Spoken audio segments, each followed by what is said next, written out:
नमस्कार दोस्तों, study with मस्ती चैनल पर आप सभी लोग का स्वागत है। और हम लोग देख रहे हैं यूपी लेखपाल के लिए ग्रामीण ज्ञान। इसमें दोस्तों और वीडियो पड़ी हुई है। आज हम लोग देखेंगे उत्तर प्रदेश की कृषि, सिंचाई, मिट्टियाँ, वन एवं वन्य जीव। चलिए शुरू करते हैं। लेकर के हरि का नाम, लगे रहिए। इसी तरह से धीरे धीरे पढ़ने से ही कुछ चीज़ें समझ में आएंगी, ठीक है ना। देखिए क्या कह रहा है, कृषि संगणना। इसको जिस तरह से सेंसस होता है उसी तरह से सेंसस को कृषि की भाषा में संगणना कहते हैं। क्या कह रहा है कि भारत में प्रथम विस्तृत कृषि संगणना एग्रीकल्चर सेंसस संदर्भ वर्ष जुलाई जून 70 से 71 के साथ विश्व कृषि संगणना वर्ल्ड सेंसस ऑफ एग्रीकल्चर कार्यक्रम के भाग के रूप में कराई गई थी। तो पहली कृषि जनगणना दोस्तों, इसको हम लोग जनगणना ही कह लेते हैं। कृषि जनगणना का मतलब कि समझ रहे हैं ना, जन लोगों का गणना, लेकिन ये कृषि संगणना इसको कहते हैं। चलिए संगणना ही कहा जाएगा। 70-71 कार्यक्रम के भाग के रूप में कराई गई थी। उसके पश्चात प्रत्येक 5 वर्ष के अंतराल पर कृषि संगणना कराई जा रही है। तो भारत में पहली कृषि संगणना दोस्तों 1970-71 में कराई गई थी विश्व कृषि संगणना के साथ। उसी समय विश्व कृषि संगणना भी हुई थी। उसके बाद जो है दोस्तों प्रत्येक 5 वर्ष, याद रखिएगा, जैसे जनगणना तो इंडिया में दोस्तों प्रत्येक 10 वर्ष पर होती है, लेकिन कृषि संगणना जो दोस्तों प्रत्येक 5 वर्ष में कराई जा रही है। वर्तमान कृषि संगणना इस श्रृंखला की 10वीं संगणना है, 15-16 वाली, ठीक है ना। 10वीं संगणना है। वर्ष 19 में कृषि संगणना के प्रथम चरण के आधार पर देश में क्रियाशील जोतों की संख्या एवं क्षेत्रफल पर Akhil Bharatiya report, all India report on number and area of operational holding जारी की गई, जिससे संबंधित महत्वपूर्ण तथ्य निम्नलिखित बिंदुओं के अंतर्गत प्रस्तुत किए गए हैं। कृषि संगणना 15-16 के अनुसार देश में क्रियाशील जोतों, ऑपरेशनल होल्डिंग्स की कुल संख्या वर्ष 10-11 के इतने मिलियन से बढ़ करके 15-16 में 146 मिलियन हो गई है, ठीक है ना। तो ये 10-11 में दोस्तों 138 थी, अब 146.45 मिलियन हो गई है, जो इन 5 वर्षों की अवधि में 5.86% की वृद्धि को दर्शाता है। इन 5 वर्षों में, ठीक है ना। जैसे इसमें और इसमें तुलना करेंगे तो प्रतिशत वृद्धि आप निकालना जानते ही हैं, तो 5.86% वृद्धि को दर्शाता है इन 5 वर्षों में, वार्षिक नहीं।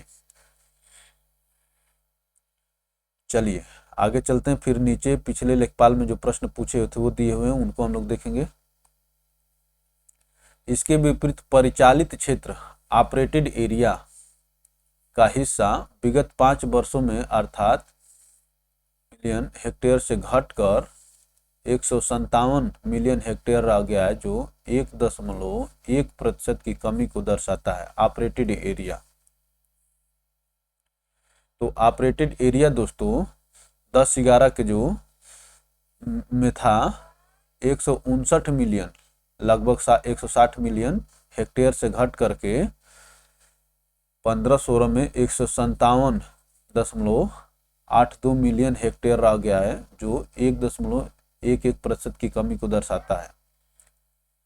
परिचालित क्षेत्र के आधार पर कृषि संगणना में क्रियाशील जोतों को निम्न तरह से वर्गीकृत किया जाता है।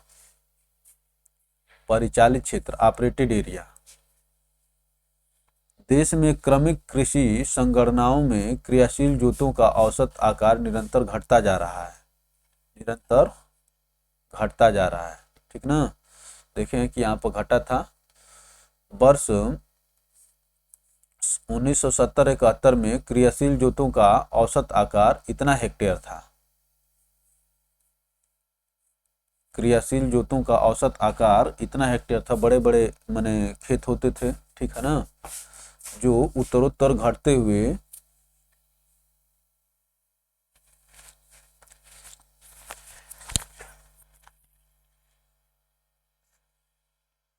10-11 में 1.15 हेक्टेयर रह गया तथा 15-16 में 1.08 हेक्टेयर के स्तर पर आ गया है। ठीक है ना। क्रियाशील जोतों का औसत आकार 1970-71 में 2.28 हेक्टेयर था, जो 15-16 में दोस्तों 1.08 हेक्टेयर के स्तर पर आ गया है। 15-16 में देश के राज्यों संघीय क्षेत्रों में क्रियाशील जोतों का सर्वाधिक औसत आकार नागालैंड 4.87 हेक्टेयर तथा न्यूनतम औसत आकार केरल में है। उत्तर प्रदेश में यह 0.73 हेक्टेयर के स्तर पर है। ये बहुत महत्वपूर्ण है। क्रियाशील जोतों का औसत आकार जो है दोस्तों, जो सबसे ज़्यादा है नागालैंड में है 4.87 हेक्टेयर, और सबसे कम जो है केरल में है। और जिस प्रदेश का आप एग्जाम देने जा रहे हैं उत्तर प्रदेश का, वहाँ पर है 0.73 हेक्टेयर। महिला क्रियाशील जो धारकों का प्रतिशत हिस्सा वर्ष इतने से बढ़ करके 15-16 में इतने प्रतिशत हो गया है। महिला क्रियाशील जो धारकों, जबकि इस अवधि में परिचालित क्षेत्र में उनका प्रतिशत हिस्सा इतने से बढ़ करके इतना के स्तर पर पहुंच गया है। तो महिलाओं के हर क्षेत्र में वृद्धि हो रही है दोस्तों, तो यहाँ पर भी वृद्धि हुई है। इसी तरह से आप दिमाग में बैठाइए, ठीक है ना। चलिए आगे चलते हैं। अब देखिए यहाँ पर ये प्रश्न दिए हुए हैं, इनको हम लोग देख लेते हैं। प्रश्न कह रहा है कि भू कृषि का रिकॉर्ड कौन सा है। भू कृषि, ठीक है ना, भू कृषि माने भूमि कृषि वाली का, ठीक है ना, रिकॉर्ड कौन सा है। तो जमाबंदी नहीं है, पंचनामा नहीं है, खतौनी नहीं है। खतौनी तो भू रिकॉर्ड है, ये कृषि का नहीं है। ये नहीं दर्शाता है कि केवल कृषि, ठीक है ना। गिरदावरी जो है दोस्तों, यहाँ पर आपका आंसर होगा, ये भू कृषि का रिकॉर्ड है। और ये राजस्व लेखपाल परीक्षा 13 सितंबर 2015 के फर्स्ट शिफ्ट में पूछा गया था। देखिए क्या कह रहा है, व्याख्या में क्या कह रहा है। भू कृषि का रिकॉर्ड गिरदावरी कहलाता है। भू कृषि का रिकॉर्ड गिरदावरी कहलाता है। उत्तर भारत विशेषतः मध्य प्रदेश, राजस्थान के कुछ हिस्से, उत्तर प्रदेश एवं छत्तीसगढ़ के अधिकांश हिस्सों में गिरदावरी एक प्रकार का फसल सर्वे है। फसल सर्वे है, यह वर्ष में 2 बार होता है। तो ये भू कृषि का रिकॉर्ड हो गया कि भाई कितने क्षेत्र पर खेती हो रही है।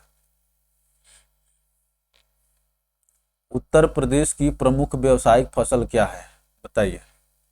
प्रमुख व्यावसायिक फसल, कमर्शियल क्रॉप, ठीक है ना। तो गेहूं नहीं होता है, चावल भी नहीं है, ये तो कमर्शियल क्रॉप ही नहीं है, ठीक है ना। अब मक्का और गन्ना में उत्तर प्रदेश का दोस्तों, आप जानते हैं कि मक्का भी उत्तर प्रदेश में नहीं है, तो गन्ना जो है आपका यहाँ पर क्या हो जाएगा, उत्तर प्रदेश की प्रमुख व्यावसायिक फसल हो जाएगी गन्ना। चलिए आगे देखते हैं। गेहूं उत्तर प्रदेश की प्रमुख खाद्यान्न फसल है और गन्ना प्रमुख वाणिज्यिक फसल है, कमर्शियल क्रॉप है।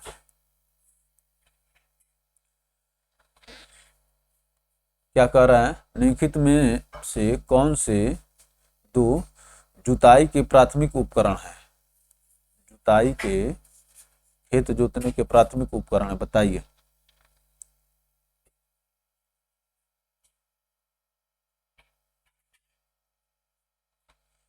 खेत जुताई के दो प्राथमिक उपकरण कौन कौन से हैं?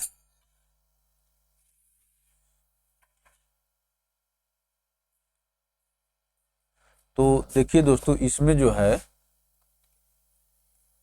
मोल्ड बोर्ड हल और मृदा खुदाल, ये ऑप्शन बी को सही आंसर बता रहा है। ऐसा नहीं कि हमको सब कुछ आता है, हम भी जो नहीं आता देख करके बता देते हैं, ठीक ना। मोल्ड बोर्ड हल और खुदाल, मृदा खुदाल जुताई के प्राथमिक उपकरण है। क्या कह रहा है, आइए यहाँ पर देखते हैं। जुताई के प्राथमिक उपकरण प्राइमरी टीलेज इम्प्लीमेंट्स कौन कौन से है, यहाँ पर पूरा दे दिया है। मोल्ड बोर्ड, डिस्क हल, रोटरी टिलक या कल्टीवेटर, रोटरी टिलक या कल्टीवेटर, छेनी हल तथा सबसाइलर मृदा खुदाल, जबकि डिस्क हारो द्वितीयक टिलेज उपकरण है। डिस्क हारो द्वितीयक टिलेज उपकरण है, जबकि डिस्क हारो द्वितीयक टिलेज उपकरण है। चलिए आगे चलते हैं। अब देखिए क्या कह रहा है कि लघु और सीमांत जोतों को एक साथ लेने पर, अर्थात 2 हेक्टेयर से कम क्षेत्र फल वाली जोतों की कुल क्रियाशील जोतों में प्रतिशत भाग बस इतने में इतना से पढ़ करके इतना प्रतिशत हो गया है।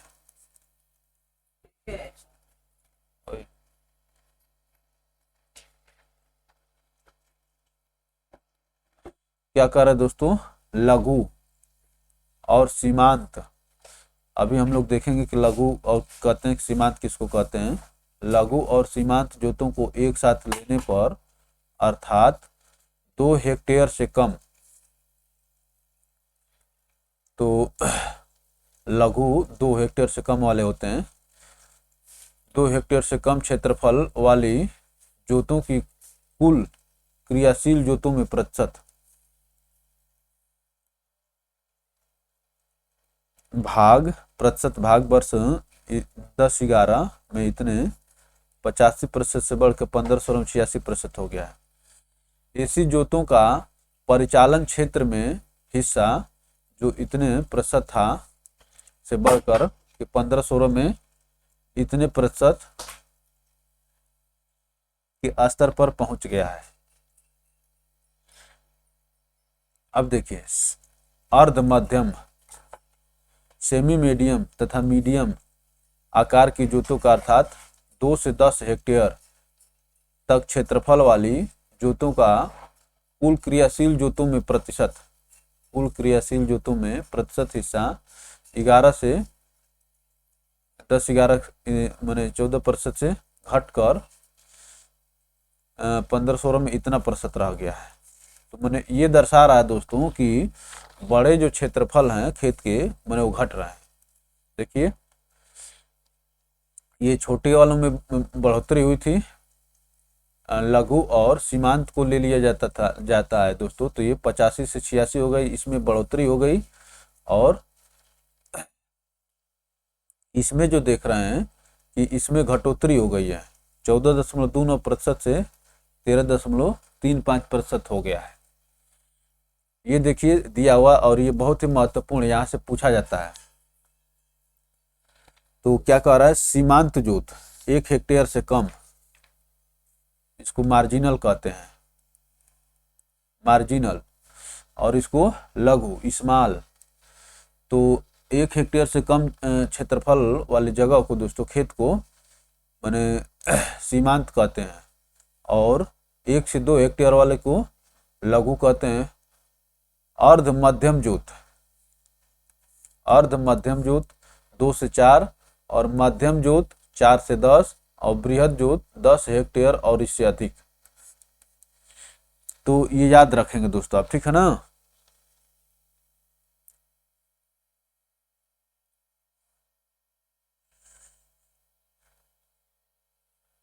यहाँ पर दो हिस्सा कर दिया मध्यम वाले का, अर्ध मध्यम जोत 2 से 4, मध्यम जोत 4 से 10 और बृहद जोत 10 हेक्टेयर और इससे अधिक।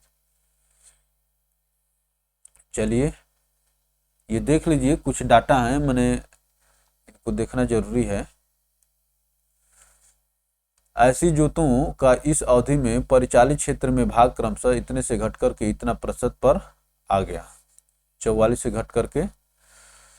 बृहद आकार की जोतों लार्ज होल्डिंग्स का कुल क्रियाशील जोतों में प्रतिशत इतना प्रतिशत से घटकर 15-16 में 0.57 पर आ गया, जबकि परिचालित क्षेत्र में ऐसी जोतों का प्रतिशत इस हिस्सा इसी अवधि में इतने से घट करके इतने प्रतिशत के स्तर पर आ गया।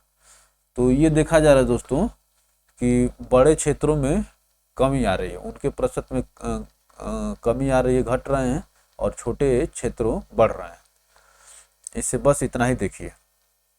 अब देखिए, उत्तर प्रदेश में वर्ष 15-16 के में सीमांत, लघु, अर्ध मध्यम, मध्यम और बृहद आकार के जोतों का राज्य की कुल क्रियाशील जोतों में प्रतिशत क्रमशः सीमांत, लघु, तो देखिए मार्जिनल जो था, सीमांत जो था दोस्तों 1 हेक्टेयर से कम, इसकी जनसंख्या सबसे ज़्यादा है, और ये लघु हो गया, ये अर्ध मध्यम हो गया, और ये मध्यम हो गया, और उसके बाद ये बृहद आकार हो गया, ठीक है ना। और जो कि वर्ष 11-12 में इतना था, देखिए ये बढ़ गया, ये बढ़ गया, छोटे आकार के क्षेत्रफल खेतों का संख्या बढ़ रही है। तो यही देखिए, ये बढ़ गया छोटे, और जैसे जैसे ऊपर जाएंगे वो घटते जाएंगे। अब ये देखिए, जो बृहद आकार वाले हैं 0.11 से बढ़ करके 0.10 हो गया, घट गया। चलिए आगे चलते हैं।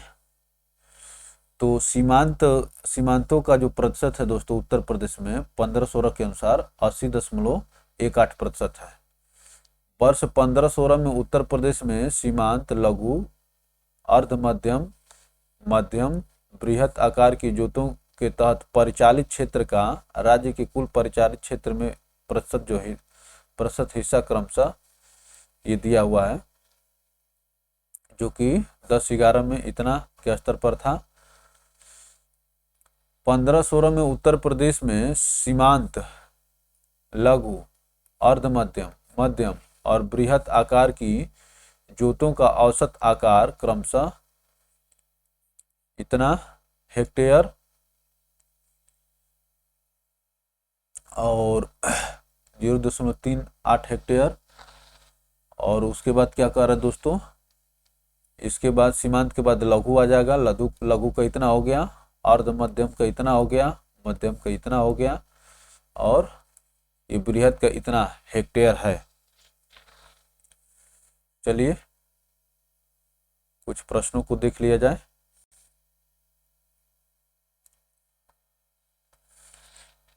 क्या कह रहा है, सिंचाई में जल प्रयोग की कुशल मितव्ययता के अनुसार कौन सी प्रणाली श्रेयस्कर है। किस प्रणाली से सिंचाई करने पर मैंने जल का जो है कम नुकसान होता है, ये चकबंदी लेखपाल में पूछा हुआ था दोस्तों। तो ये है दोस्तों ड्रिप इरिगेशन, ठीक है ना, जो बूंद बूंद पानी फसलों तक पहुंचे। क्या कर रहा है, सिंचाई में जल प्रयोग की कुशल मितव्ययता के अनुसार कौन सा प्रणाली श्रेयस्कर है। ड्रिप प्रणाली।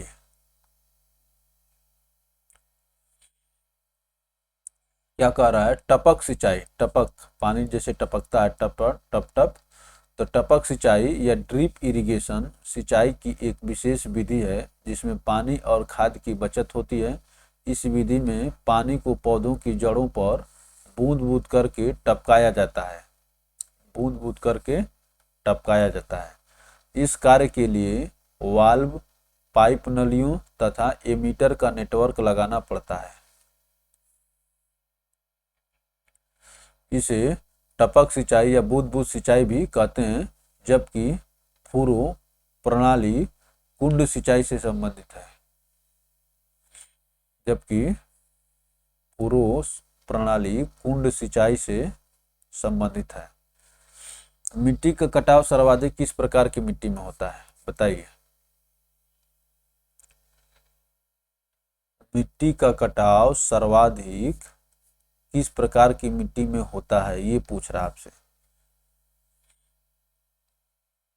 तो देखिए दोस्तों, यहाँ पर बलुई मिट्टी में होगा भी, इसमें भी होता है, सिल्ट मिट्टी में भी होगा, मटियारी दोमट मिट्टी इसमें भी होता है। तो ये तीनों हैं और इस प्रकार से आपका यहाँ पर क्या हो जाएगा, उपयुक्त सभी आंसर हो जाएगा। माने सब में मिट्टी का कटाव सर्वाधिक होता है, सिल्ट मिट्टी, बलुई मिट्टी, मटियारी दोमट मिट्टी। मिट्टी का कटाव सर्वाधिक मटियार दोमट मिट्टी, क्ले लोम सॉइल में पाया जाता है। मटियार दोमट मिट्टी पाया जाता है, चूंकि सिल्ट और बलुई मिट्टी भी दोमट मिट्टी के ही भाग हैं। सिल्ट और बलुई मिट्टी भी दोमट मिट्टी के ही भाग हैं, जो क्रमशः 20% तथा 40% कण के रूप में दोमट मिट्टी में शामिल रहते हैं। सिल्ट 20% और बलुई मिट्टी 40% दोमट मिट्टी में शामिल रहते हैं। अतः विकल्प डी सर्वाधिक उपयुक्त उत्तर है। हम लोग को अगर करना होता तो हम लोग चले जाते किस पर, मटियार दोमट मिट्टी पर, लेकिन चलिए देख लीजिए, इसको किताब से दिया हुआ है, ठीक है ना, और रिसर्च करके लिखे हैं लोग। क्या कह रहा है, वार्षिक क्रम और वर्षांतर फसल उगाने की व्यवस्था को क्या कहते हैं।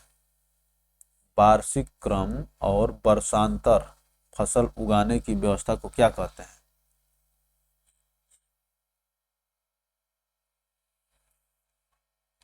तो इसको कहते हैं दोस्तों फसल रोपण अनुक्रम। फसल रोपण अनुक्रम, इसी से पकड़ में आएगा। फसल रोपण तो हर जगह दिया हुआ है। वार्षिक क्रम और वर्षांतर फसल उगाने की व्यवस्था को क्या कहते हैं। क्रम से अनुक्रम हो गया, फसल रोपण अनुक्रम। देखिए क्या कह रहा है, वार्षिक क्रम और वर्षांतर फसल उगाने की व्यवस्था को फसल रोपण अनुक्रम कहते हैं। फसल उगाने के सभी अवयव, उनका आपसी संबंध एवं उन अवयवों तथा वातावरणों का आपस में समाविष्ट होना फसल रोपण विधि, जो पहला ऑप्शन दिया था, कहलाता है।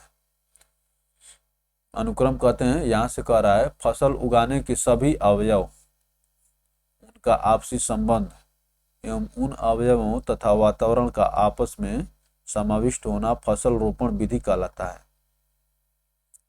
प्रतिवर्ष भारत में कितना कृषि का कूड़ा और खरपतवार निकलता है। प्रतिवर्ष भारत में कितना कृषि का कूड़ा और खरपतवार निकलता है, तो ये पूछ रहा है दोस्तों। तो इसका आंसर 350 मिलियन टन। भारत में प्रतिवर्ष 960 मिलियन टन ठोस अपशिष्ट का उत्पादन होता है। ठोस अपशिष्ट का उत्पादन होता है, जिसमें कृषि क्षेत्र से 350 मिलियन टन तथा 290 मिलियन टन औद्योगिक क्षेत्र से उत्पादित होता है। इन दोनों को जोड़ देंगे, ठीक ना, जिसमें कृषि क्षेत्र से 350 मिलियन टन तथा 290 मिलियन टन औद्योगिक क्षेत्र से उत्पादित होता है, और कुछ घरेलू भी होता है। तो प्रतिवर्ष 960 मिलियन टन ठोस अपशिष्ट का उत्पादन होता है, जिसमें 350 जो है कृषि से हो गया और 290 औद्योगिक क्षेत्र से हो गया। चलिए आगे चलते हैं दोस्तों।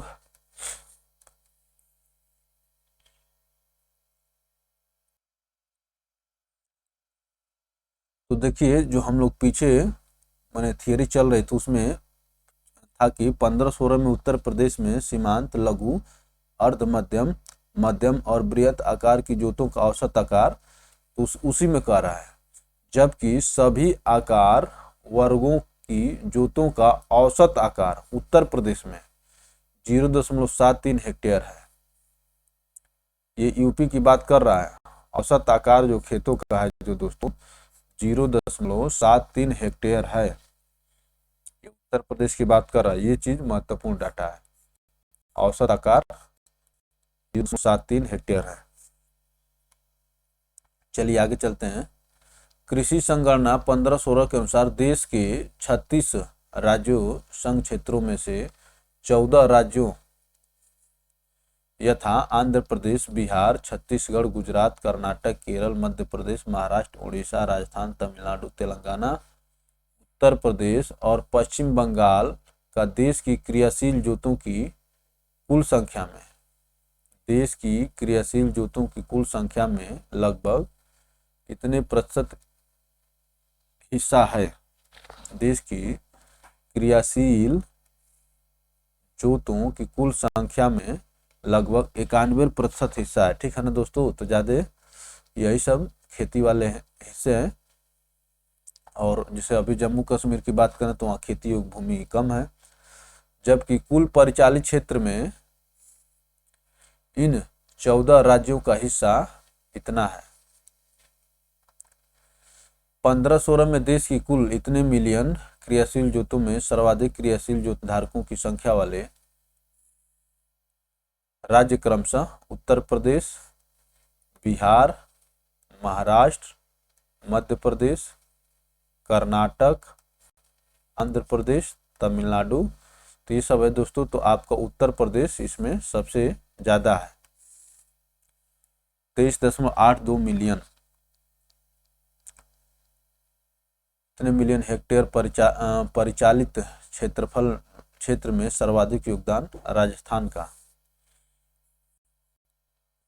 मिलियन हेक्टेयर परिचालित क्षेत्र में सर्वाधिक योगदान राजस्थान का है दोस्तों। और ये सर्वाधिक क्रियाशील जोत धारकों की संख्या, सर्वाधिक क्रियाशील जोत धारकों की संख्या में दोस्तों उत्तर प्रदेश है। और परिचालित क्षेत्र में दोस्तों सर्वाधिक योगदान राजस्थान का है। ये थोड़ा सा, जिसके पश्चात महाराष्ट्र, उत्तर प्रदेश, मध्य प्रदेश, कर्नाटक। अब देख लीजिए 10-11 की तुलना में 1516 में देश के राज्यों संघ क्षेत्रों में क्रियाशील जोतों की संख्या में सर्वाधिक प्रतिशत वृद्धि मध्य प्रदेश में दर्ज हुई है, क्रियाशील जोतों की संख्या में। तत्पश्चात आंध्र प्रदेश, ये जो वृद्धि हुई उसकी बात कर रहा है दोस्तों। ठीक ना? कृषि संगणना के तहत प्रयुक्त परिभाषाएं। अब देखिए, जो क्रियाशील जोत हम लोग पढ़ रहे थे उस किसको क्रियाशील जोत कहते हैं, अब उसको देख लेते हैं। ऑपरेशनल होल्डिंग वह समस्त भूमि जो पूर्णतः या आंशिक रूप से कृषिगत उत्पादन हेतु प्रयुक्त होती है। पूर्णतः या आंशिक रूप से कृषिगत उत्पादन हेतु प्रयुक्त होती है तथा स्वत्वाधिकार, टाइटल, विधिक स्वरूप, आकार या अवस्थिति पर विचार किए बगैर जो एक तकनीकी इकाई, भूमि की इकाई जो समान प्रबंधन के तहत हो तथा जिस पर उत्पादन के समान तरीके प्रयुक्त हों के रूप में एक व्यक्ति द्वारा अकेले या अन्य के साथ परिचालित की जाती है। तो क्रियाशील जोत ऑपरेशनल होल्डिंग्स वह समस्त भूमि जो पूर्णतः या आंशिक रूप से कृषिगत उत्पादन हेतु प्रयुक्त होती है। ठीक है ना? और एक व्यक्ति द्वारा अकेले या अन्य के साथ परिचालित की जाती है। एक व्यक्ति द्वारा या तो अकेले या दूसरे लोगों के साथ मिल करके उस पर काम किया जाता है। ठीक है ना? तो खास तौर से इसको कृषि वाली भूमि कह लीजिए। ठीक ना? क्रियाशील जोत ऑपरेशनल होल्डिंग। चलिए देख लेते हैं, इसमें कुछ प्रश्न पूछे गए हैं। पूछा गया है कुल खेती क्षेत्र से तात्पर्य है, बताइए। कुल खेती क्षेत्र से तात्पर्य है,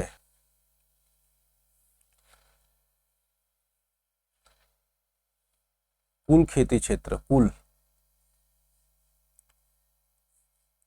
खेती क्षेत्र से तात्पर्य है। तो इसमें देखिए दोस्तों, ऑप्शन बी को कह रहा है वर्ष में शुद्ध खेती किया गया क्षेत्र, जिसमें खेती किया गया वह क्षेत्र जिसमें एक बार से अधिक खेती की गई हो, वह क्षेत्र जिसमें एक बार से अधिक खेती की गई हो, यह कुल खेती क्षेत्र के अंतर्गत आते हैं, जिसमें खेती की गई हो, किया गया हो क्षेत्र, ठीक ना। और वह क्षेत्र जिसमें एक बार से अधिक खेती की गई हो उसको कुल खेती क्षेत्र के अंतर्गत रखा जाता है। कुल खेती क्षेत्र से तात्पर्य है वर्ष में शुद्ध खेती किया गया क्षेत्र प्लस वह क्षेत्र जिसमें एक बार से अधिक खेती की गई हो। मान ली कि कभी कभी तो वही कह रहा है कि कुल खेती क्षेत्र से तात्पर्य है शुद्ध खेती जिसमें अभी खेती किया गया हो और प्लस जिसमें एक बार से अधिक खेती की गई हो। निम्न में से कौन सी रूट क्रॉप नहीं है, रूट क्रॉप जड़ वाली, बताइए। तो आलू, शकरकंद, चुकंदर, देखिए ईख जो है दोस्तों रूट क्रॉप नहीं है, ये तीनों हैं। देखिए आलू व गन्ना रूट नहीं है वरना तना है, आलू और गन्ना जो दोस्तों क्या है, तना है। जबकि शकरकंद व चुकंदर जड़ है। ये विभेद वनस्पति विज्ञान के लिए उपयुक्त है, लेकिन कृषि विज्ञान तथा पाक शास्त्र में रूट क्रॉप उन सभी फसलों को कहा जाता है जो जमीन के अंदर विकसित होती हैं तथा खाद्य पदार्थों का संग्रह करते हैं। तो अलग अलग है, जैसे हम लोग जैसे सामान्य रूप से क्या देखते हैं, जो जमीन के अंदर उग रहा है, उत्पादन हो रहा है जिससे जिसका, उसको हम लोग रूट क्रॉप कर लेते हैं। लेकिन वनस्पति विज्ञान की भाषा में दोस्तों ऐसा नहीं है, उसमें परिभाषाएं हैं कि किसको। देखिए मैं आपको एक तरीका बताता हूँ, जैसे गाजर हो गया, मूली हो गया, ये सब जो है नीचे जमीन में ऐसे लंबे लंबे जाते हैं, तो ये सब क्या है, तना है, इन्हें जड़ है। जबकि आलू जो देखते हैं दोस्तों, आलू जो है ऐसे बैठा रहता है, और जो भी जैसे जितना देख रहे हैं तो जो ऐसे लंबे लंबे होते हैं ना, जैसे गाजर हो गया, मूली हो गया, ये सब जो है जड़ है। आलू व गन्ना जड़ नहीं, तना है। जबकि शकरकंद व चुकंदर क्या है, जड़ है। ये विभेद वनस्पति विज्ञान के लिए उपयुक्त है, लेकिन कृषि विज्ञान तथा पाक शास्त्र में रूट क्रॉप उन सभी फसलों का आता है जो जमीन के अंदर विकसित होती है। चलिए, और खाद्य पदार्थों का संग्रह करते हैं।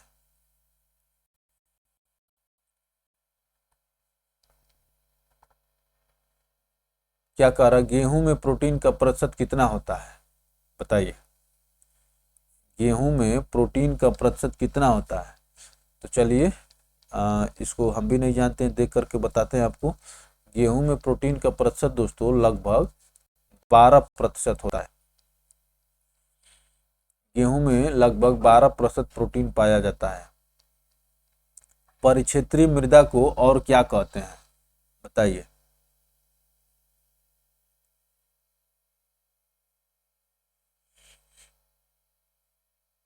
परिक्षेत्रीय मृदा को क्या कहते हैं और क्या कहते हैं, बताइए। परिक्षेत्रीय मृदा को और क्या कहते हैं? तो इसको कहते हैं दोस्तों ट्रांसपोर्टेड मृदा। ऑप्शन सी आपके यहाँ पे आंसर होगा। चलिए आगे देखते हैं। ट्रांसपोर्टेड मृदा क्षेत्रीय मृदा को भी कहते हैं। ट्रांसपोर्टेड मृदा क्षेत्रीय मृदा को भी कहते हैं। जबकि एलुवियल मृदा को अजोनल सॉइल्स मृदा कहते हैं।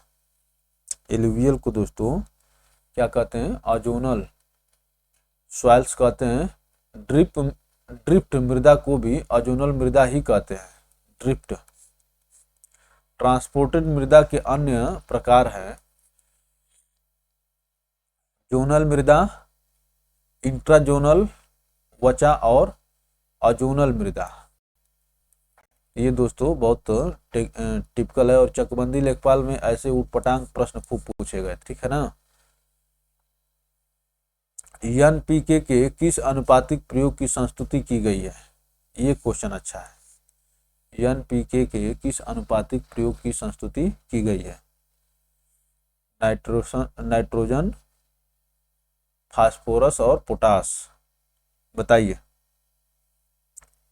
एनपीके के किस अनुपातिक प्रयोग की संस्तुति की गई है? तो ये की गई है दोस्तों 6:3:1 के अनुपात में। ऑप्शन सी आपके यहाँ पे आंसर हो जाएगा। चलिए आगे चलते हैं।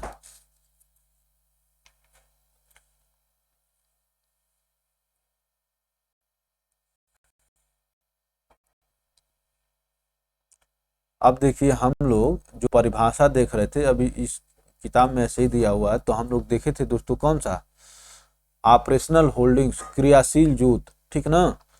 क्रियाशील जोत जो है एक व्यक्ति द्वारा या अन्य के साथ मिल करके खेती की जाती है, उसको क्रियाशील जोत कहते हैं।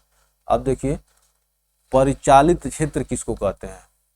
परिचालित क्षेत्र में जोते हुए और गैर जोते हुए क्षेत्र दोनों शामिल होते हैं। ऑपरेटेड एरिया में जोते हुए और गैर जोते हुए क्षेत्र दोनों शामिल होते हैं, बशर्ते कि इसका भाग संदर्भावधि के दौरान कृषिगत उत्पादन के लिए प्रयुक्त हुआ हो। ऑपरेटेड एरिया किसको कहते हैं?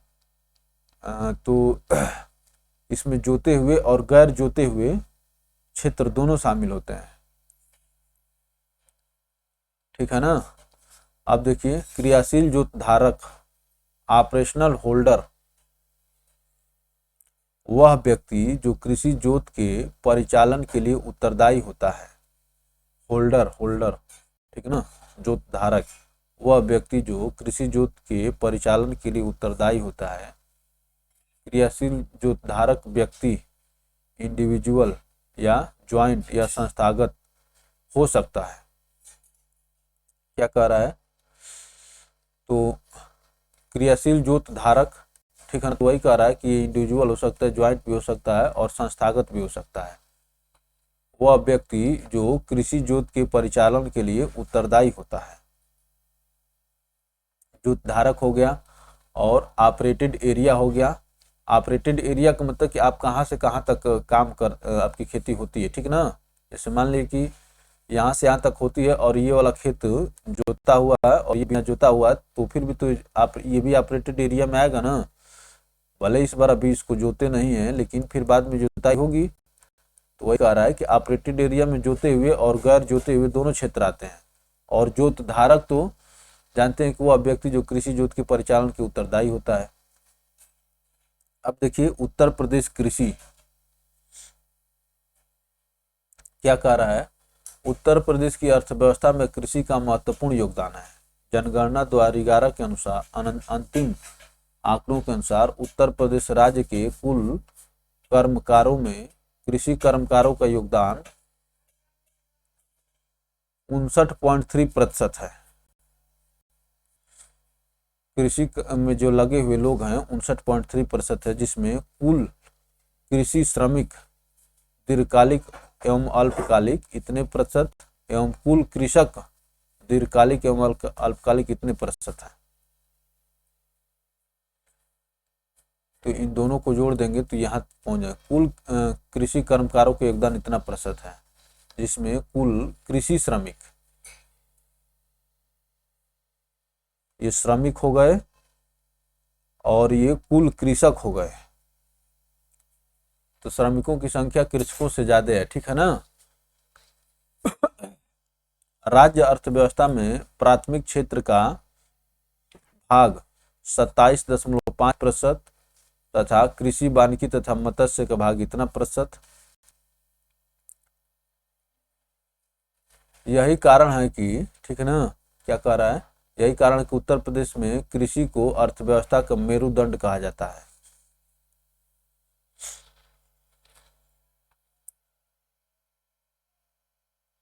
राज्य अर्थव्यवस्था में, ठीक है ना, राज्य अर्थव्यवस्था में प्राथमिक क्षेत्र का भाग जो है दोस्तों 27.5% है। प्राथमिक क्षेत्र में कौन कौन से आते हैं?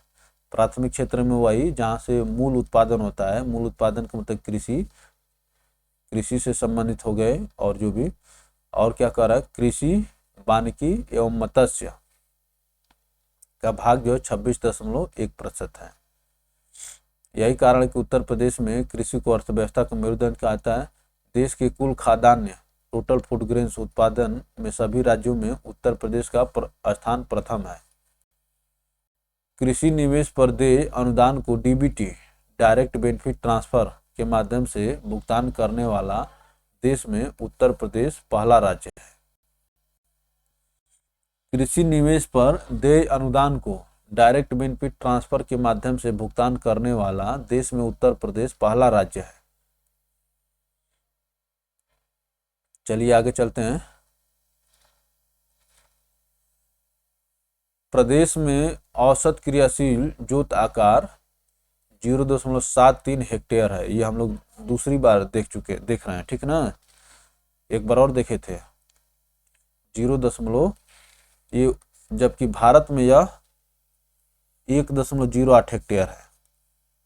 अगर खेतों का औसत आकार निकाला जाए दोस्तों तो उत्तर प्रदेश में 0.73 हेक्टेयर हो जाता है और भारत में 1.08 हेक्टेयर है। प्रदेश को 9 कृषि जलवायु प्रदेशों में बांटा गया है। 9 कृषि जलवायु क्षेत्रों में बांटा जाता है उत्तर प्रदेश को। कृषि जलवायु प्रदेशों के वर्गीकरण के आधार पर मृदा, वर्षा, तापमान, जल एवं मानव संसाधन है। किस आधार पर बांटा जाता है? मृदा, वर्षा, तापमान, जल और मानव संसाधन है, 5 आधारों पर।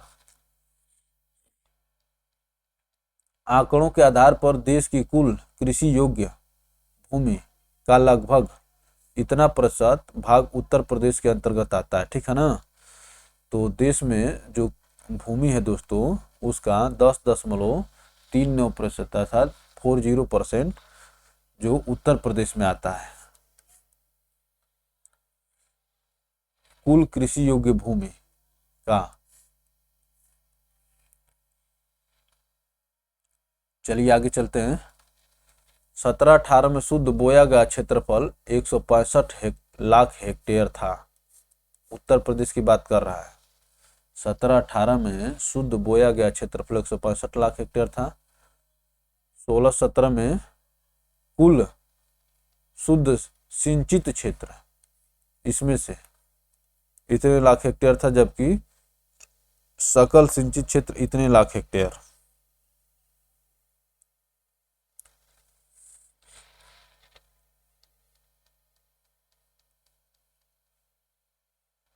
चलिए तो यहाँ पर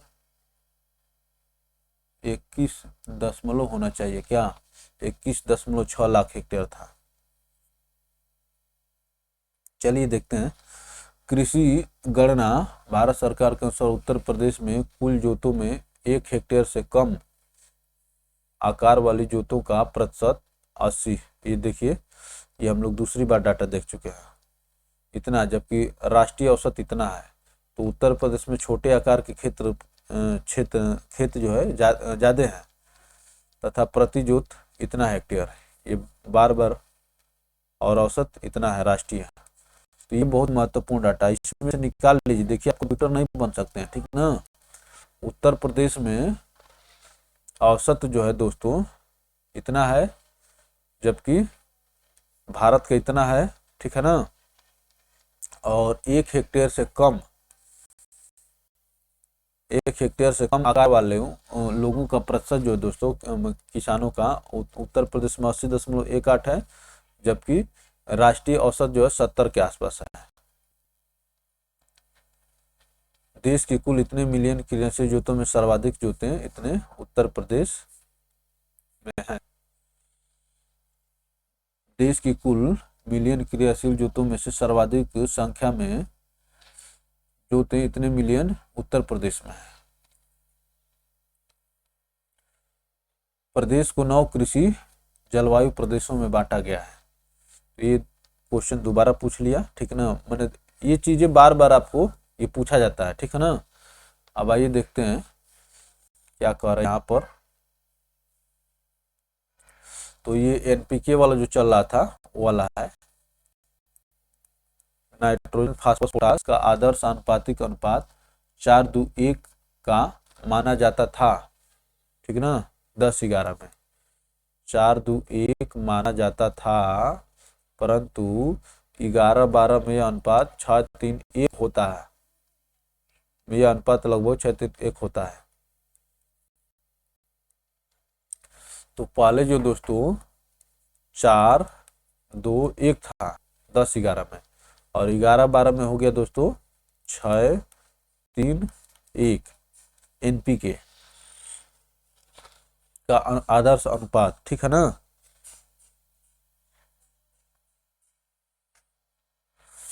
अब देखिए क्या कह रहा है, पूसा रूबी किसकी उन्नत किस्म है। पूसा रूबी किसकी उन्नत किस्म है। तो पूसा रूबी जो दोस्तों देखिए, इसको हम लोग को सबको याद ही करना पड़ेगा, टमाटर की उन्नत किस्म है पूसा रूबी।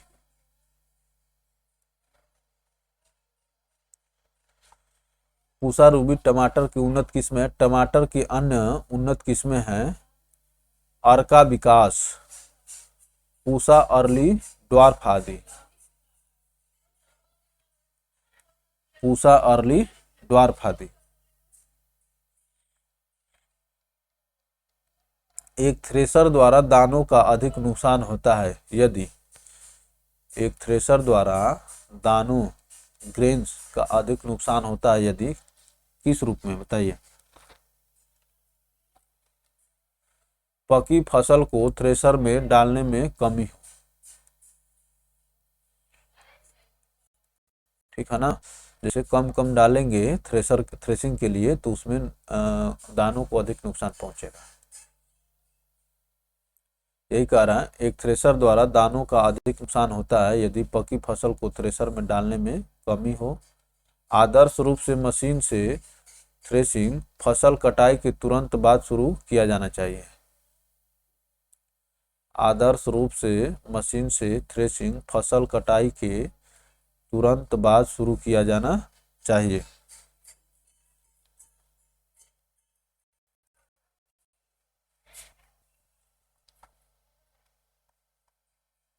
अब क्या कह रहा है कि दीमक को नष्ट करने के लिए सर्वाधिक उपयुक्त रसायन है, बताइए।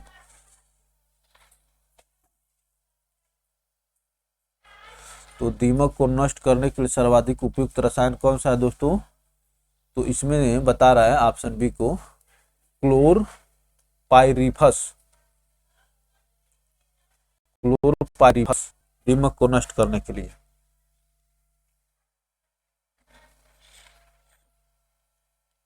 क्लोरपाइरीफस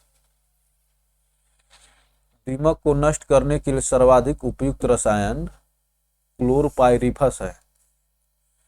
क्लोरपाइरीफस एक क्रिस्टलीय कार्बोफॉस्फेट कीटनाशी है। खड़ी फसल में दीमक का प्रकोप होने पर क्लोरपाइरीफस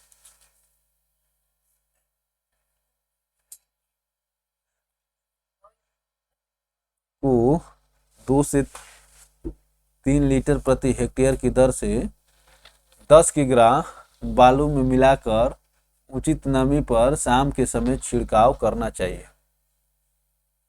क्या कह रहा है, क्लोरपाइरीफस को 2 से 3 लीटर प्रति हेक्टेयर 2 से 3 लीटर प्रति हेक्टेयर की दर से 10 किग्रा बालू में मिलाकर, ये जैसे लिक्विड होता है, ठीक है ना। क्लोरपाइरीफस को 2 से 3 लीटर प्रति हेक्टेयर की दर से 10 किग्रा बालू में मिलाकर उचित नमी पर शाम के साथ छिड़काव करना चाहिए। तो ये समझ लीजिए दीमक के लिए क्लोरपाइरिफस याद रख लीजिए, बाकी ज़्यादा कितना याद रखेंगे। फसल कटाई परीक्षण क्रॉप कटिंग एक्सपेरिमेंट किस लिए किए जाते हैं, बताइए दोस्तों। फसल कटाई परीक्षण किस लिए किए जाते हैं? तो देखिए दोस्तों, यहाँ पर कह रहा है उपयुक्त में से कोई नहीं, तो पहले तो आंसर टिक कर लेते हैं। अब देखिए फसल कटाई परीक्षण उपज का अनुमान लगाने के लिए, अब इसको कह रहा है कि नहीं है, फसल के नुकसान का आकलन करने के लिए, और यह प्रदर्शित करने के लिए कि फसल की कटाई कितनी कुशलता से की जा सकती है, इसको भी कह रहा है कि नहीं, उपयुक्त में से कोई नहीं। अब तो चलिए जब इसके एक्सप्लेनेशन में चलेंगे तो वहाँ पर मालूम चलेगा कि क्यों की जाती है। तो आइए सबसे पहले इसके एक्सप्लेनेशन में चलते हैं। फसल कटाई परीक्षण उत्पादन की दर यील्डिंग रेट का अनुमान लगाने हेतु किया जाता है। उत्पादन की दर देखिए अलग प्रकार का हो गया। फसल कटाई परीक्षण उत्पादन की दर यील्ड रेट का अनुमान लगाने के लिए किए जाते हैं। यह तकनीकी गेहूं, चावल, मक्का, बाजरा, मूंगफली, गन्ना, कपास तथा जौ इत्यादि फसलों पर आजमाई जाती है। उत्पादकता की दर, और आइए देख लेते हैं इनको भी।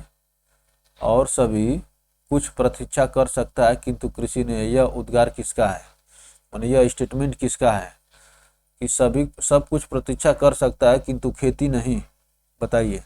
यह जवाहरलाल नेहरू का स्टेटमेंट है, कथन है। जब देश आज़ाद हुआ था दोस्तों, उस समय की बात कर रहे हैं, ठीक ना, क्योंकि उस समय खाद्यान्न की बहुत कमी थी। सब कुछ प्रतीक्षा कर सकता है किंतु कृषि नहीं, यह कथन किसका है, पंडित जवाहरलाल नेहरू का है। चलिए आगे देखते हैं। जवाहरलाल नेहरू का था, उनका था। भारत में रजत क्रांति किससे संबंधित है, सिल्वर रिवॉल्यूशन, बताइए। सिल्वर रिवॉल्यूशन किससे संबंधित है? तो सिल्वर रिवॉल्यूशन दोस्तों, रजत क्रांति अंडा और चिकन का उत्पादन, अंडा और चिकन के उत्पादन से संबंधित है। भारत में रजत क्रांति अंडा और chicken, egg and poultry production से संबंधित है। अंडा और chicken, egg and poultry production, silver. चलिए आगे देखते हैं, देखते रहे धीरे धीरे, ठीक है ना। देखिए श्वेत क्रांति दुग्ध उत्पादन, अन्य कृषि क्रांतियों में कह रहा है। नीली क्रांति मत्स्य, भूरी उर्वरक, स्वर्ण फल उत्पादन, स्वर्ण क्रांति फल उत्पादन, गुलाबी क्रांति झींगा, लाल क्रांति टमाटर और मांस, ठीक है ना। इसी में था सिल्वर वाला।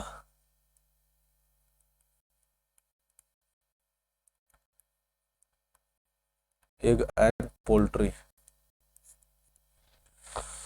केसर के लिए पौधे का कौन सा भाग उपयोग में लाया जाता है, बताइए। केसर के लिए पौधे का कौन सा भाग उपयोग में लाया जाता है? तो ये दोस्तों वर्तिकाग्र होता है। ऑप्शन बी इसका आंसर होगा।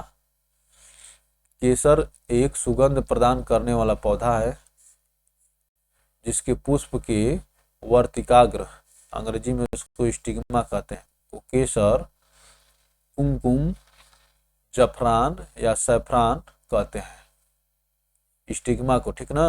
केसर, कुमकुम, जफरान या सैफरान कहते हैं। ललित किसकी एक उन्नत किस्म है, बताइए। तो ललित जो दोस्तों एक अमरूद की उन्नत किस्म है, ठीक है ना। तो ये तो देख लिया। अब ऊपर जो थियरी वाला पार्ट बचा उसको भी देख लिया जाए।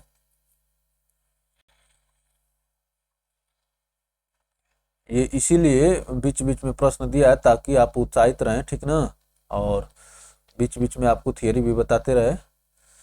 कृषि जलवायु प्रदेशों के वर्गीकरण के आधार पर मृदा तापमान संसाधन है।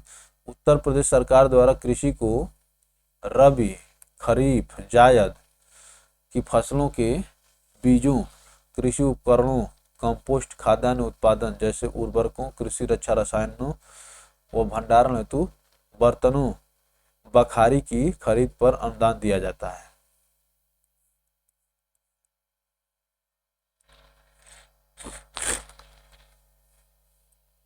बीजों, कृषि उपकरणों, कंपोस्ट, खाद्यान्न, उर्वरकों, कृषि रक्षा रसायनों पर अनुदान दिया जाता है। उत्तर प्रदेश सरकार के साथ साथ सहकारी गन्ना संघ, यूपी एग्रो और निजी संस्थाओं द्वारा प्रदेश के कृषकों को उर्वरक उपलब्ध करवाए जाते हैं।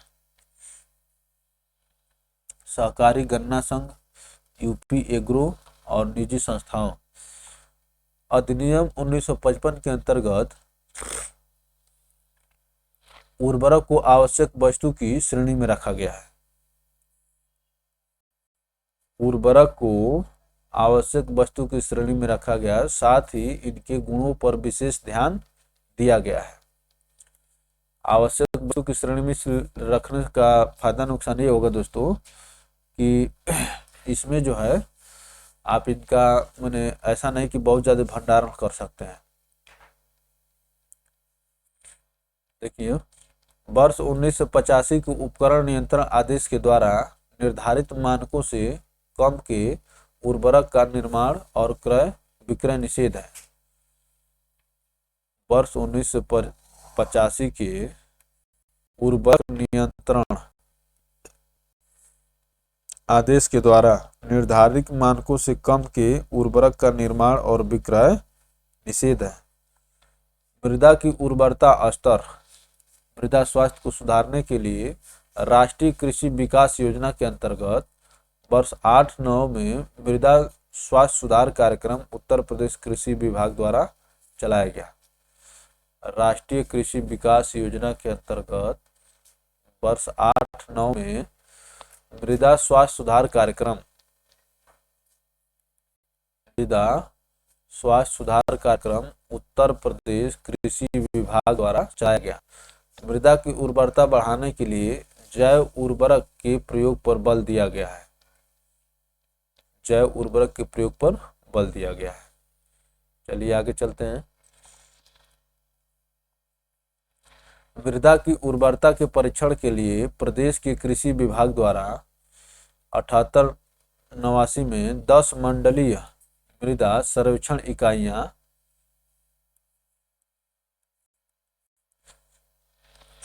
78-79 में 10 मंडलीय मृदा सर्वेक्षण इकाइयां क्रमशः गोरखपुर, वाराणसी, इलाहाबाद, झांसी, कानपुर, मेरठ, मुरादाबाद, लखनऊ, बरेली, अलीगढ़ में स्थापित किए गए। तो ये सभी मंडल हैं दोस्तों, मंडलीय, ठीक ना, इसलिए कह रहा है मंडलीय। प्रदेश के 75 जनपदों में वर्तमान में मृदा परीक्षण प्रयोगशालाएं क्रियाशील हैं। मृदा परीक्षण प्रयोगशालाएं क्रियाशील हैं। 7-8 में उत्तर प्रदेश शासन द्वारा मृदा स्वास्थ्य सुधार कार्यक्रम के तहत तहसील स्तरीय मृदा परीक्षण प्रयोगशालाएं स्थापित की गई हैं। 7-8 के उत्तर प्रदेश शासन द्वारा मृदा स्वास्थ्य सुधार कार्यक्रम के तहत तहसील स्तरीय मृदा परीक्षण प्रयोगशालाएं स्थापित की गई हैं। उत्तर प्रदेश में भारत के समग्र खाद्यान्न उत्पादन का इतना प्रतिशत भाग आंकड़ों के अनुसार उत्पादित किया जाता है। 55.03 मिलियन टन 19-20 के आंकड़ों के अनुसार, ठीक है ना। तो भारत के समस्त खाद्यान्न का उत्तर प्रदेश में जो उत्पादन होता है दोस्तों 18.55% अकेले उत्तर प्रदेश में। खाद्यान्न उत्पादन की दृष्टि से उत्तर प्रदेश देश के राज्यों में प्रथम स्थान पर तथा मध्य प्रदेश दूसरे और पंजाब तीसरे स्थान पर है। जो सबसे ज्यादा खाद्यान्न उत्पादन होता है उसमें मध्य प्रदेश दूसरे स्थान पर है और पंजाब तीसरे स्थान पर है। उत्तर प्रदेश गेहूं, गन्ना, आलू के उत्पादन में देश में प्रथम स्थान पर, जबकि चावल के उत्पादन में पश्चिम बंगाल के बाद दूसरे स्थान पर है। ये सब महत्वपूर्ण डाटा है, दिख रहे हैं हाल में, लेकिन महत्वपूर्ण डाटा है। तो गेहूं, गन्ना और आलू के उत्पादन में प्रथम स्थान पर उत्तर प्रदेश और चावल में दूसरे स्थान पर है। जब दूसरे स्थान पर है तो पहले स्थान पर भी कोई न कोई होगा, तो पहले स्थान पर कौन हो गया चावल में? पश्चिम बंगाल। ये सब चीज हम लोग देख चुके हैं। चलिए आगे चलते हैं।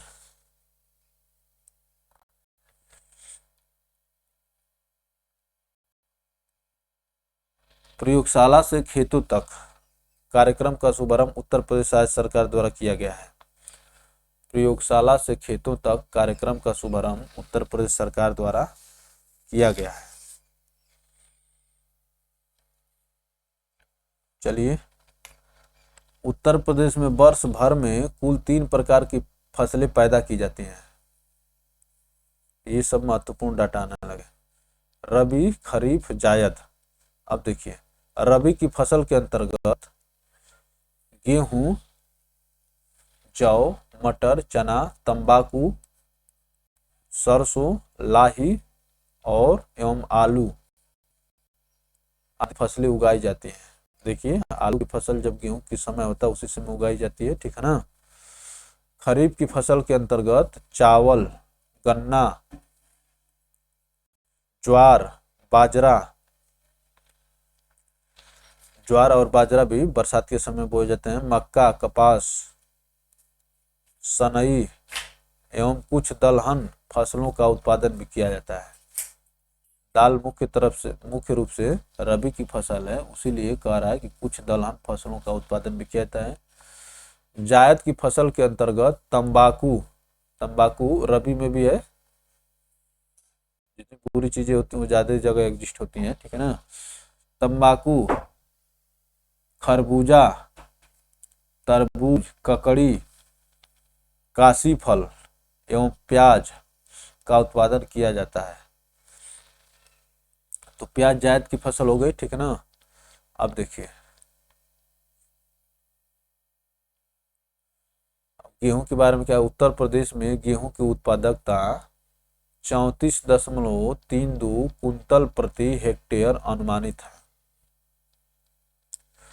क्विंटल को कुंतल लिखा है, कुंतल प्रति हेक्टेयर अनुमानित है। उत्तर प्रदेश में गेहूं की खेती का क्षेत्रफल इतना लाख हेक्टेयर, जो अखिल भारत के गेहूं क्षेत्रफल का इतना प्रतिशत है। तो जो गेहूं का प्रतिशत है क्षेत्रफल का दोस्तों, तो पहले देखिए दोस्तों, 34.32 कुंतल प्रति हेक्टेयर ये हो गया, ठीक है ना। और ये तो जिस क्षेत्रफल पर बोया जाता है गेहूं क्षेत्रफल का, ठीक है ना। तो ये भी 32-34 लगभग समान ही है, ठीक है ना। चलिए आगे देखते हैं क्या कह रहा है।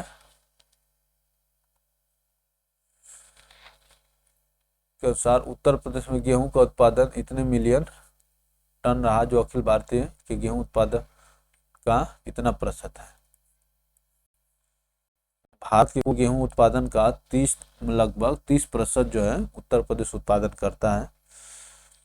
उत्तर प्रदेश में गेहूं की बुआई अक्टूबर-नवंबर माह में की जाती है। गेहूं की प्रमुख किस्में, ठीक है ना। गेहूं की प्रमुख किस्में देख लेते हैं कौन कौन सी हैं। सोनालिका, अर्जुन, कुंदन, अमर, ठीक है ना। अब इनका जो है ये कोडिंग भी देखना पड़ेगा। HW 2004, भवानी, चंद्रिका, देश रत्न, कंचन, गिरजा गोमती, हर्षिता, जयराज, कल्याण सोना, किरण मालव शक्ति, ये सब जो दोस्तों नैना एवं प्रभानी, ये सब जो गेहूं की किस्में हैं दोस्तों। और यहाँ से प्रश्न पूछे जाते हैं और इनको याद करना भी टिपिकल ही होता है, लेकिन बार बार आप देखेंगे तो याद हो सकते हैं, ठीक है ना। उत्तर प्रदेश में मुख्यतः साधारण रोटी का गेहूं पैदा किया जाता है? साधारण रोटी।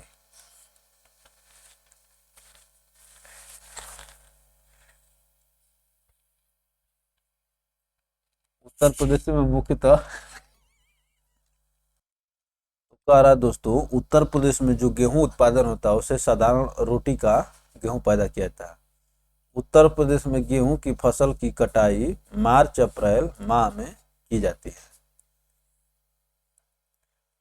उत्तर प्रदेश के जिन जिलों में गेहूं प्रमुख रूप से पैदा किया जाता है वे हैं, ठीक है ना, मेरठ, बुलंदशहर, सहारनपुर, आगरा, अलीगढ़, मुजफ्फरनगर, मुरादाबाद, इटावा, कानपुर, फर्रुखाबाद एवं फतेहपुर।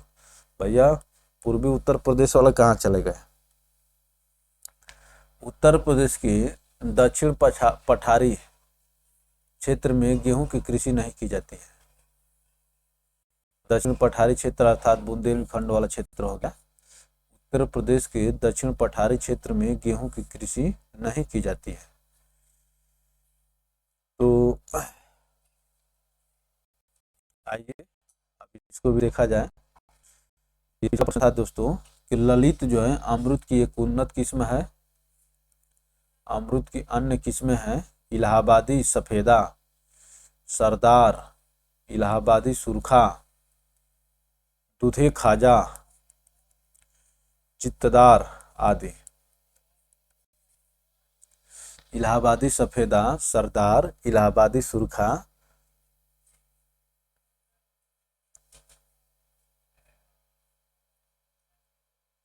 दूधे खाजा, चित्तदार आदि, ठीक है ना।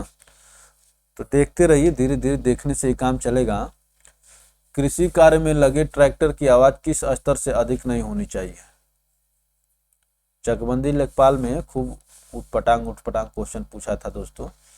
तो ट्रैक्टर की आवाज दोस्तों 90 डेसिबल से अधिक नहीं होनी चाहिए। कृषि कार्य में लगे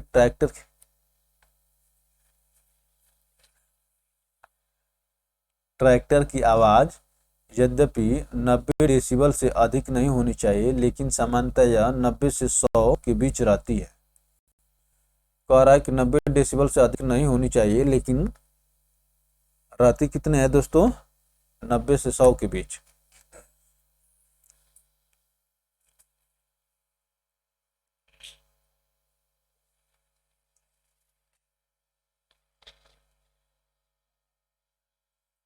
अब देखिए क्या कह रहा है। सेंट्रीफ्यूगल पंप का पानी निकालने का के लिए कब प्रयोग किया जाता है? Centrifugal pump. चकबंदी में खूब उठपटांग प्रश्न पूछा था दोस्तों। कह रहा है कि सेंट्रीफ्यूगल पंप का पानी निकालने के लिए कब प्रयोग किया जाता है? आइए देखते हैं। जब पानी का निकास मंद और स्रोत ज्यादा हो। जब पानी का निकास मंद और स्रोत ज्यादा हो। देख लीजिए भैया, ऐसा नहीं कि सब हम ही जानते हैं, कुछ आप भी समझिए। पटांग सेंट्रीफ्यूगल पंप का प्रयोग तब किया जाता है जब पानी का निकास मंद हो और स्रोत ज्यादा हो। चलिए आगे चलते हैं।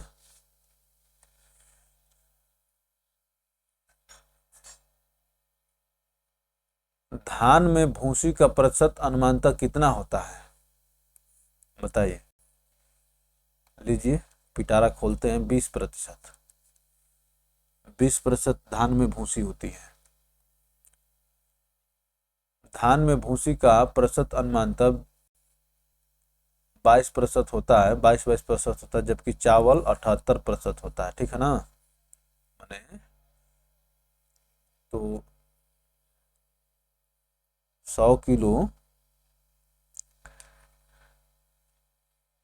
मैंने धान को जब आप क्या करेंगे, 100 किलो धान को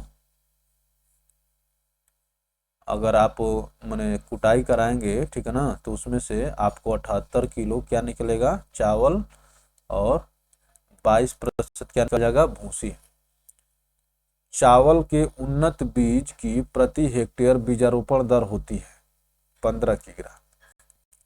चावल के उन्नत बीज की प्रति हेक्टेयर बीजारोपण की दर होती है, माने 15 किलो चावल में 1 हेक्टेयर धान रोपा जाएगा, ठीक ना। ये कह रहा है कि चावल के उन्नत बीज की प्रति हेक्टेयर बीजारोपण दर 12 से 15 किग्रा होती है। उन्नत बीज, चलिए आगे चलते हैं। निम्नलिखित में से कौन सा अम्लीय धरती पर सफलता से उगाया जा सकता है? खीरा। अम्लीय धरती पर खीरा जो होता है ककुम्बर, उसको माने ये अम्लीय धरती पर भी अच्छे से होता है। आगे चलते हैं दोस्तों।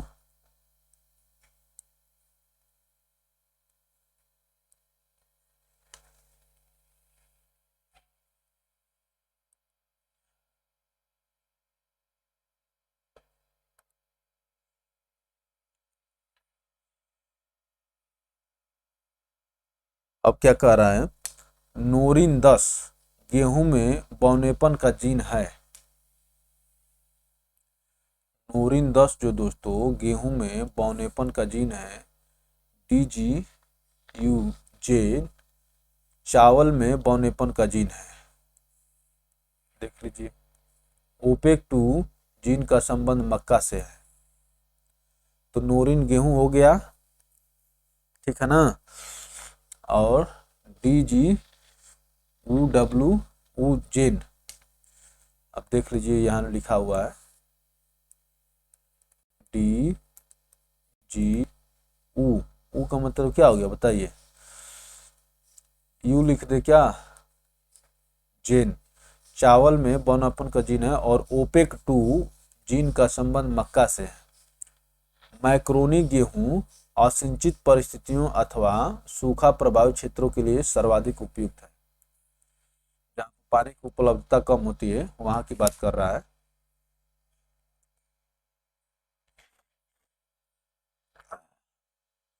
मैक्रोनी गेहूं असिंचित परिस्थितियों अथवा सूखा प्रभावित क्षेत्रों के लिए सर्वाधिक उपयुक्त है।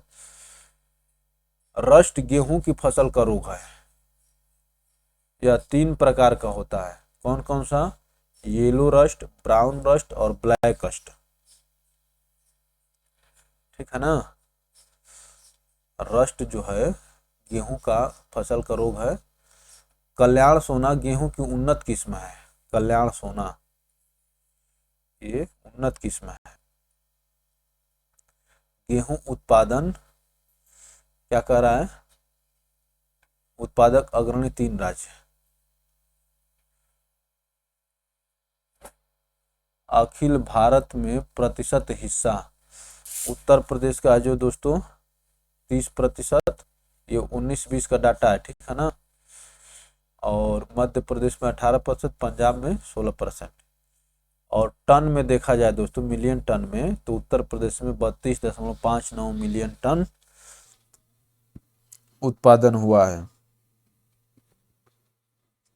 अब देखिए 18-19 में उत्तर प्रदेश में गेहूं की खेती का क्षेत्रफल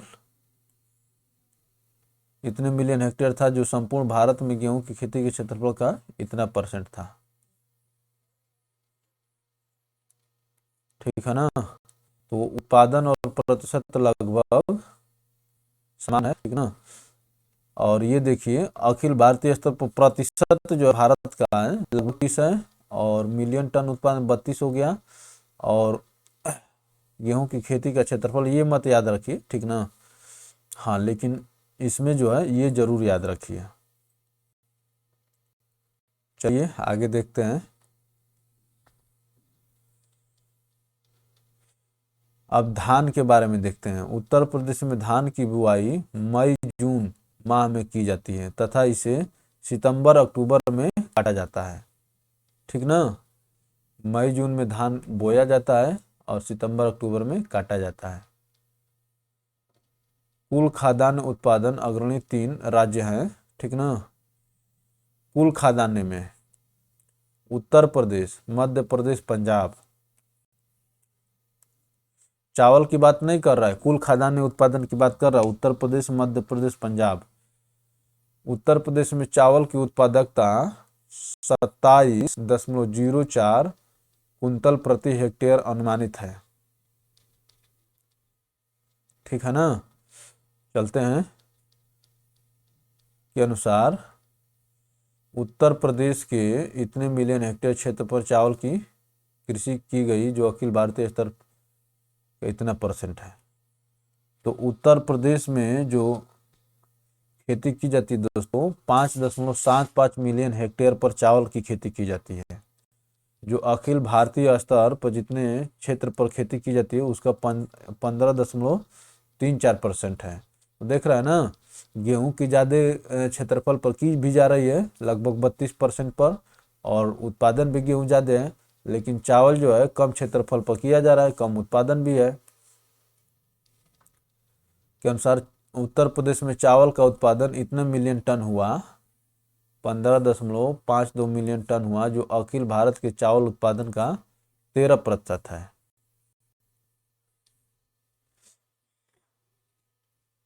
उत्तर प्रदेश में धान की बुआई मई जून में माह में की थी तथा इसे सितंबर अक्टूबर में काटा जाता है। दूसरी बार बता रहा, अभी ऊपर बताया था यही बात। उत्तर प्रदेश के प्रमुख चावल उत्पादक जिले, ठीक है ना, कौन कौन से? शाहजहांपुर, लखीमपुर खीरी, बाराबंकी, पीलीभीत। लखीमपुर खीरी, बाराबंकी, पीलीभीत, आजमगढ़, प्रयागराज, महाराजगंज, सिद्धार्थनगर इत्यादि हैं। तो इधर चावल की खेती अच्छे से होती है। ये देखा जाए, हल्की अम्लीय मृदा में खीरा सफलतापूर्वक उगाया जाता है। न्यूट्रल मृदा वो है जिसका पीएच मान वो होगी जिसका परास 7 वाला न्यूट्रल होता है। इससे कम परास वाली अम्लीय मृदा कहलाएगी। खीरा का पीएच रेंज इतना है, ठीक है ना। तो 0 से 14 वाला पीएच स्केल होता है, और इसमें 7 जो है न्यूट्रल होता है। वही कह रहा है कि न्यूट्रल मृदा वो होगी जिसका पीएच परास 6.6 से 7.3 होगी, इससे कम अम्लीय हो जाएगी। और खीरा 5.5 से 7.7 पीएच खीरा का पीएच, ठीक ना। अब देखिए, पूसा रसराज किसकी उन्नत किस्म है? पूसा रसराज जो दोस्तों उत्तर भी आपको दिख रहा है, खरबूजा की उन्नत किस्म है, ठीक है ना। चकबंदी लेखपाल में बहुत उटपटांग प्रश्न पूछा था, वैसे तो ये पूछे जाने योग्य है, लेकिन किसका किसका उन्नत किस्म याद रखेंगे। उत्तर भारत में गेहूं के फसल की हेर फेर किससे की जाती है? धान से। जहां पर गेहूं बोया जाता है उसी खेत पर फिर धान बोया जाता है। उत्तर भारत में गेहूं की फसल की हेर फेर किससे की जाती है? धान से। उत्तर भारत में गेहूं की फसल की हेर फेर रोटेशन धान की फसल के साथ की जाती है। उत्तर भारत में गेहूं की फसल अक्टूबर नवंबर में बोई जाती है, वो मार्च अप्रैल में काट ली जाती है। इसे रबी की फसल कहा जाता है। ये सब आप जानते हैं, जो चीज़ जानते हैं उस पर बस एक बार गो तो हो जाइए।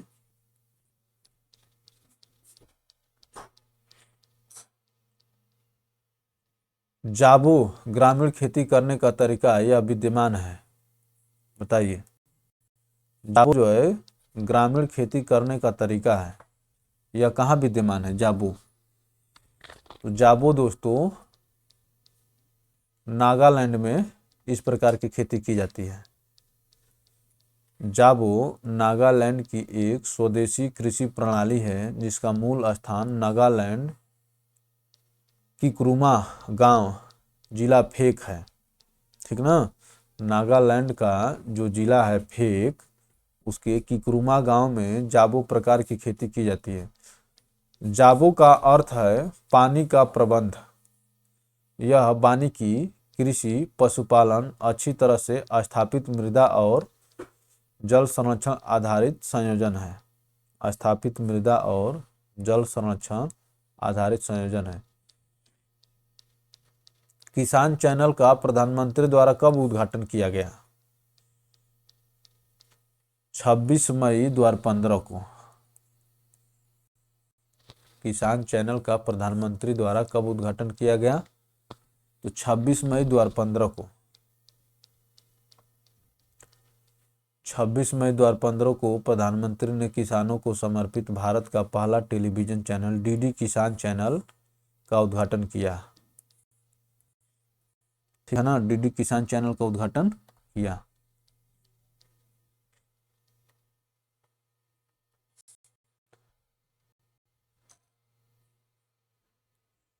चलिए आगे देखते हैं दोस्तों। अभी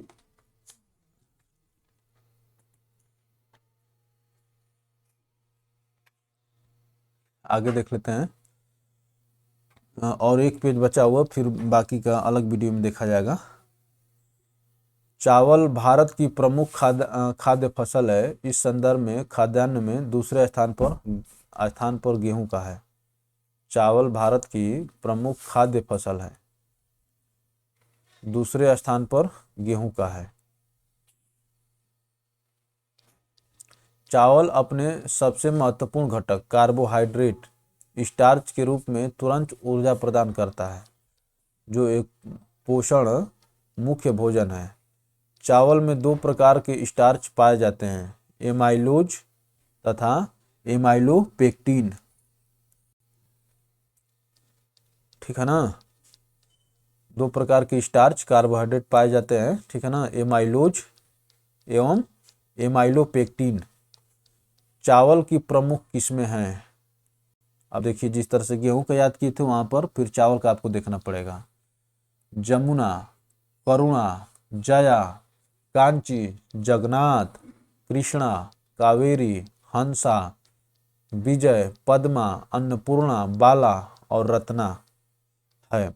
आभा, अभय, अभिषेक, आदित्य, अजय, आकाशी, अंबिका, दीप्ति, दिव्य, गजपति, गरिमा, गीतांजलि, PNR 546, उन्नत, पूसा, बासमती। ठीक है ना, ये सब चावल की किस्में है। पूसा सुगंधा 5 धान की एक सुगंधित किस्म है। इसको बार बार वीडियो को रिवाइंड करके आप देख सकते हैं, पास करके समझ सकते हैं, लेकिन ये सब एक बार देख लेना जरूरी है। पूसा सुगंधा धान की एक सुगंधित किस्म है। देश का आधे से अधिक उत्पादित चावल पश्चिम बंगाल, उत्तर प्रदेश, पंजाब और आंध्र प्रदेश राज्यों से प्राप्त होता है। पश्चिम बंगाल, उत्तर प्रदेश, पंजाब और आंध्र प्रदेश राज्यों से प्राप्त होता है आधे से अधिक। चावल अग्रणी उत्पादन पश्चिम बंगाल दोस्तों 13.51, उत्तर प्रदेश, पंजाब, ठीक है ना, तो ये अखिल भारतीय स्तर पर हिस्सा बता रहा है। और 19-20 का डाटा ये देखिए, मैंने पंजाब, पश्चिम बंगाल और उत्तर प्रदेश में बहुत थोड़ी सा का अंतर है।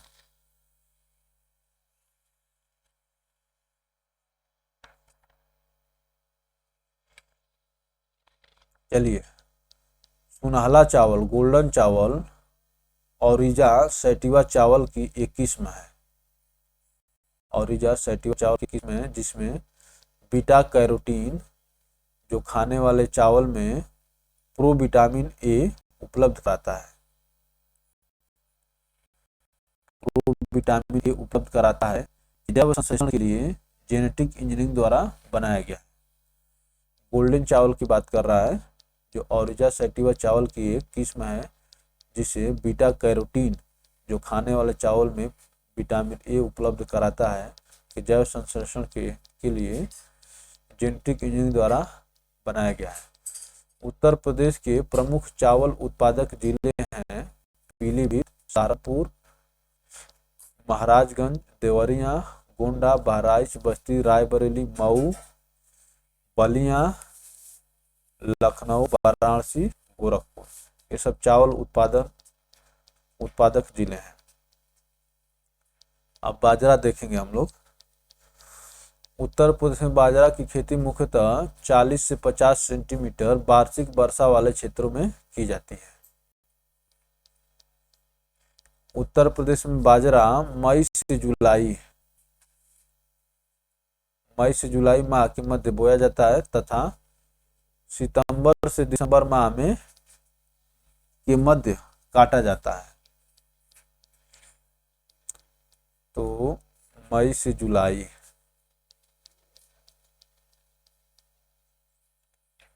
धान के बुआई के समय माने जहाँ पर पानी की उपलब्धता कम होती है, उसीलिए 40 से 50 सेंटीमीटर दिया हुआ है, उस समय बाजरा बोया जाता है। उत्तर प्रदेश में बाजरा के प्रमुख उत्पादक जिले हैं आगरा, मथुरा, बदायूं, अलीगढ़, मुरादाबाद, एटा, फिरोजाबाद, मैनपुरी, इटावा, शाहजहांपुर, प्रतापगढ़, गाजीपुर, फर्रुखाबाद, कानपुर आदि। देखिए मक्का का क्या कह रहा है, उत्तर प्रदेश मक्का मई जून ये सभी खरीफ की फसल है में बोया जाता है एवं अगस्त सितंबर में काटा जाता है। मक्का विभिन्न कृषि जलवायु परिस्थितियों एवं व्यापक अनुकूलन क्षमता रखने वाली सबसे बहुमुखी उभरती फसलों में से एक है। व्यापक अनुकूलन क्षमता रखने वाली सबसे बहुमुखी उभरती फसलों में से एक है, अर्थात इसका बहुत जलवायु पर असर नहीं है। ऐसा नहीं कि केवल ठंडे प्रदेशों में, गर्म प्रदेशों में जलवायु के अनुसार अपने आप को एडजस्ट कर लेता है। वैश्विक स्तर पर मक्का अनाज की रानी के रूप में जाना जाता है। अनाज की रानी कहा जाता है मक्का को, ठीक है ना। वैश्विक स्तर पर मक्का अनाज की रानी के रूप में जाना जाता है।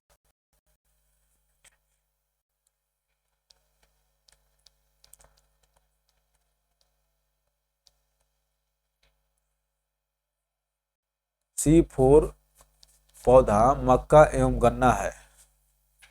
C4 पौधा मक्का एवं गन्ना है। चावल, गेहूं, जौ, राई, सोयाबीन, कपास, तंबाकू तथा आलू C3 पौधे के उदाहरण हैं। C4 मक्का, गन्ना और बाकी को सबको किस में रख दीजिए, C3 में रख दीजिए। मक्का और गन्ना C3, C4। मक्का उत्पादक अग्रणी 3 राज्यों का क्रम इस प्रकार से है। कर्नाटक, मध्य प्रदेश एवं तेलंगाना। कर्नाटक, मध्य प्रदेश एवं तेलंगाना। शक्तिमान 1 और शक्तिमान 2 मक्का की आनुवंशिक परिवर्तित उच्च किस्में हैं। मक्का खाकर आप शक्तिशाली हो जाते हैं, वही कह रहा है शक्तिमान 1 और शक्तिमान 2। भारत में मक्का, चावल और गेहूं के बाद तीसरा सबसे महत्वपूर्ण खाद्य फसल है। चावल और गेहूं के बाद तीसरा सबसे महत्वपूर्ण फसल है, खाद्य फसल है। मक्का की प्रमुख किस्में हैं गंगा 5, गंगा 11, गंगा सफेद 2, डेक्कन 101, डेक्कन 103, विक्रम। इस जो मक्का की किस्में हैं दोस्तों। अब मक्का का उपयोग जैव ईंधन के रूप में होने लगा है। जैव ईंधन। उत्तर प्रदेश में प्रमुख मक्का उत्पादक जिले हैं मेरठ, गाजियाबाद, बुलंदशहर, फर्रुखाबाद, बहराइच, गोंडा, जौनपुर, एटा, फिरोजाबाद, मैनपुरी। मक्का कार्बोहाइड्रेट का बहुत अच्छा स्रोत है। यह एक बहुपयोगी फसल है, ठीक है ना। चावल भी कार्बोहाइड्रेट मिलता है, मक्का में भी कार्बोहाइड्रेट मिलता है। उत्तर प्रदेश में जौ की खेती मुख्यतः वाराणसी, आजमगढ़, जौनपुर, बलिया, मऊ, गाजीपुर, गोरखपुर, प्रयागराज, प्रतापगढ़ जिलों में की जाती है। पूर्वी उत्तर प्रदेश, ठीक है ना, लगभग पूर्वी उत्तर प्रदेश दिख रहा है। उत्तर प्रदेश में जौ की कृषि शुष्क एवं काप मृदा में की जाती है। पानी की उपलब्धता कम हो वहाँ पर होता है ये। उत्तर प्रदेश में जौ गरीब लोगों का प्रमुख खाद्यान्न है। मक्का को खाद्यान्न फसल की रानी, ठीक है ना, और जौ जो है गरीब लोगों का प्रमुख खाद्यान्न है। दालें, अरहर, चना, मूंग, उड़द, मसूर, खेसारी आदि अनाजों से प्राप्त होती हैं। यह अनाज दलहन कहलाते हैं तथा इनकी फसलों को दलहनी फसलें कहते हैं। प्रमुख रूप से दलहनी फसलें हैं अरहर, चना, मूंग, उड़द, मटर, खेसारी। चने की कृषि उत्तर प्रदेश में हल्की दोमट और शुष्क मिट्टी वाले भागों में की जाती है। हल्की दोमट तथा शुष्क मिट्टी वाले भागों में की जाती है।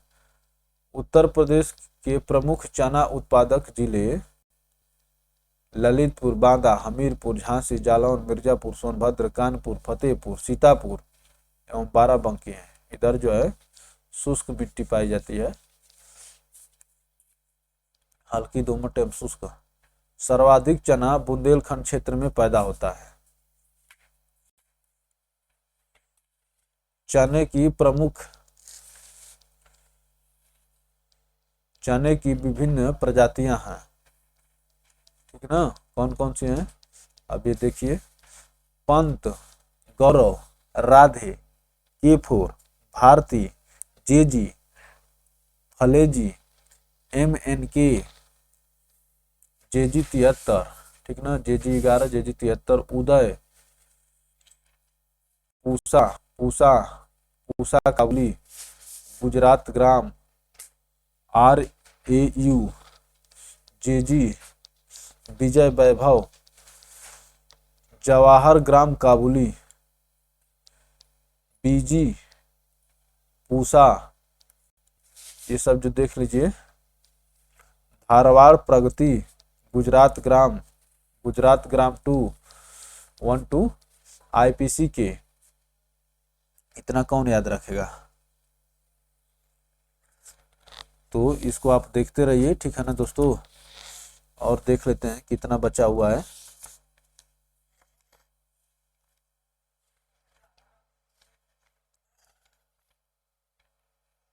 तो अभी जो दोस्तों बहुत बचा हुआ है, तो चलिए आज हम लोग इसको इतना ही रहने देते हैं, ठीक है ना। और बाकी का आगे के वीडियो में देखेंगे दोस्तों।